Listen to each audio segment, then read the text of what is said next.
اللہ تعالیٰ کے ناموں میں سے ایک نام جو اس کا اسم ذات ہے، جس کو اسم جلالت کہتے ہیں، لفظ اللہ. ہم لفظ اللہ پر آج انشاءاللہ کلام کریں گے.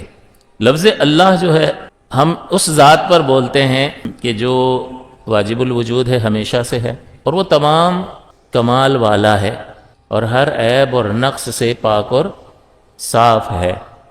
اور مزید یہ تھوڑا سا اور بڑھا لیں تو بات اور زیادہ واضح ہو جائے گی، اگرچہ کامل ہو چکی، کہ ہر خوبی والا ہمیشہ سے ہے، ہر کمال والا ہے، ہر عیب اور نقص سے پاک اور صاف ہے.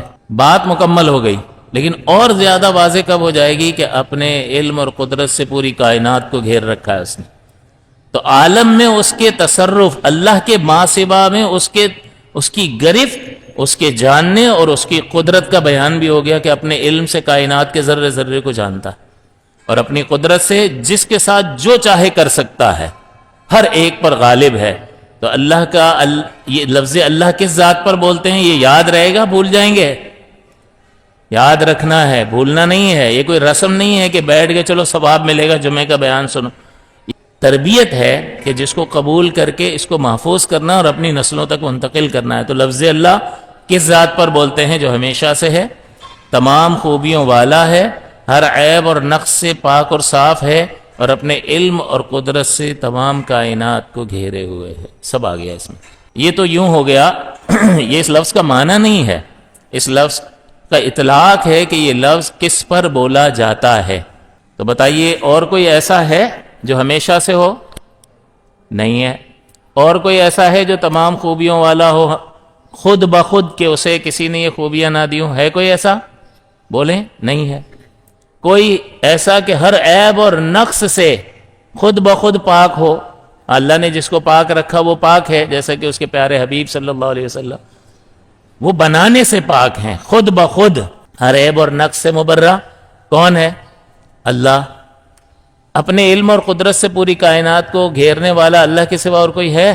نہیں ہے. تو اس کا مطلب لفظ اللہ اس کے سوا اور کسی پر بول نہیں سکتے ہیں. صحیح؟ تو یہ لفظ اللہ کا آپ کو اطلاق معلوم ہونا چاہیے. پھر سب سے پہلی بات یہ کہ اللہ کا جو اسم مبارک ہے، اسم جلالت لفظ اللہ، اس کی طرف ہر صفت کو مضاف کیا جاتا ہے، منسوب کیا جاتا ہے. اللہ کو کسی کی طرف منسوب نہیں کیا جاتا. کیا مطلب ہے اس کا؟ اس کا مطلب یہ ہے کہ ہم یوں کہتے ہیں کہ قادر اللہ کے ناموں میں سے ایک نام ہے، تو قادر کو اللہ کی طرف منسوب کر رہے ہیں. علیم اللہ کے ناموں میں سے ایک نام ہے، تو علیم کو، علم والا ہونے کو اللہ کی طرف منسوب کر رہے ہیں، اس کی طرف مضاف کر رہے ہیں. معز عزت دینے والا اللہ کے ناموں میں سے ایک نام ہے، تو اللہ کی طرف ہر نام کو پھیر رہے ہیں، مضاف کر رہے ہیں. لیکن ایسا نہیں ہے کہ اللہ تبارک و تعالیٰ کا نام کسی کی طرف مضاف ہو، کہ وہ جو رحیم ہے نا، اللہ جو ہے رحیم کے ناموں میں سے ایک نام ہے. نہیں، رحیم اللہ کے ناموں میں سے ایک نام ہے. تو اس کا مطلب اللہ تعالیٰ کی جو ہر صفاتی نام ہے اس کی نسبت لفظ اللہ کی طرف کرتے ہیں، اللہ کو کسی کی طرف منسوب نہیں کرتے ہیں. تو یہ ہمیں اس بات کا شعور اور علم ہونا چاہیے. ایک بات تو یہ ہو گئی کہ اللہ کا جو یہ نام ہے ہر صفت اس کی طرف متصف ہوتی ہے. دوسری بات یہ ہے کہ جب میں کہتا ہوں رزاق تو کیا ذہن میں تصور آتا ہے؟ بہت زیادہ رزق دینے والا. اللہ تعالیٰ کا ایک کمال آپ کے سامنے ابھر کر سامنے آ جاتا ہے، رزاق بہت زیادہ اور حیرت انگیز طریقے سے رزق کی تقسیم فرماتا ہے. کمال ہے، واقعی کمال ہے، حیران کر دینے والی تقسیم ہے. آپ کو دے دیا جائے اس محلے والوں کو رزق تقسیم کرو، نہیں کر سکتے. اتنے لوگ ہیں، اتنی مخلوق ہے اللہ تعالیٰ کی، کیسے کریں گے؟ لیکن وہ ساری کائنات کو رزق تقسیم کر رہا ہے یا نہیں کر رہا؟ زبردست تقسیم کرنے والا ہے. لیکن رزاق کا نام آیا تو ایک خوبی کی طرف ذہن گیا.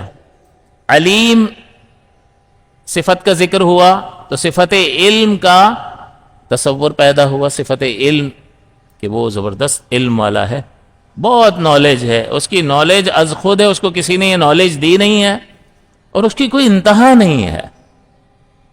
زبردست علم والا ہے. لیکن علیم کہا تو علم کی طرف توجہ رہی. اسی طرح معز کہا، عزت دینے والا، تو اس کا مطلب کیا ہوا کہ وہ جسے چاہے عزت دے. تو عزت اس ہی کی یہاں سے تقسیم ہوتی ہے، وہی عزت عطا فرماتا ہے۔ تو اب یہ معز ہونا جو ہے جب بیان ہوگا تو آپ کا تصور، آپ کا ذہن جو ہے اللہ کی ایک خوبی عزت دینے والا کی طرف جائے گی۔ لیکن اگر میں یہ چاہوں کہ بھئی کوئی ایسا نام بتاؤ کہ میں وہ نام ذکر کر دوں تو اللہ تعالیٰ کی تمام خوبیوں کا بھی ذکر ہو جائے اور اس کی ذات کا بھی ذکر ہو جائے، تو آپ کہیں گے اللہ۔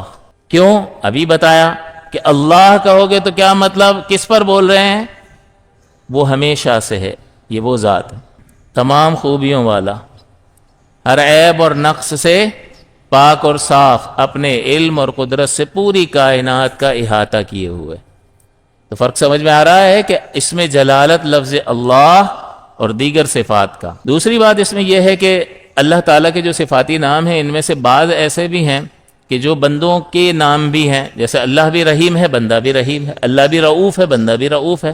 اللہ تعالیٰ نے رحمت دو عالم صلی اللہ علیہ وسلم کو رعوف الرحیم فرمایا، لقد جاءکم رسول من انفسکم عزیز علیہ ما عنتم حریص علیکم بالمؤمنین رعوف الرحیم۔ یہ نبی مومنوں پر رعوف بھی ہیں اور رحیم بھی ہیں۔ تو حضور بھی رعوف اور رحیم، اور اللہ تعالیٰ بھی رعوف اور رحیم۔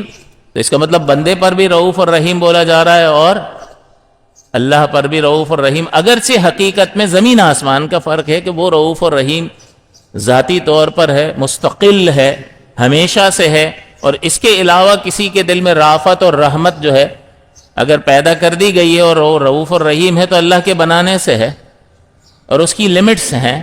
لیکن اللہ تعالیٰ مستقلاً بغیر کسی کی محتاجی کے رعوف اور رحیم ہے، اور ان لمیٹڈ اس کی رحمت ہے، ان لمیٹڈ اس کی رافت ہے۔ تو حقیقت میں زمین اور آسمان کا فرق ہے، لیکن اگر ظاہر کے اعتبار سے دیکھو تو بندہ بھی رعوف اور رحیم اور اللہ تعالیٰ بھی رعوف اور رحیم۔ لیکن بتاؤ کسی کا نام اللہ ہے؟ نہیں۔